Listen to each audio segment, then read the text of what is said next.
Well, this morning, one of the suspects charged with murdering Jacqueline Torres Garcia says he tried to save her, performing CPR when she died.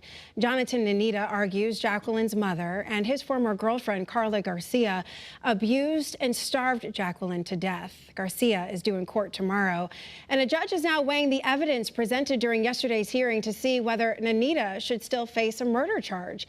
Investigators say he admitted to dumping a bin with Jacqueline's remains behind an abandoned house in New Britain.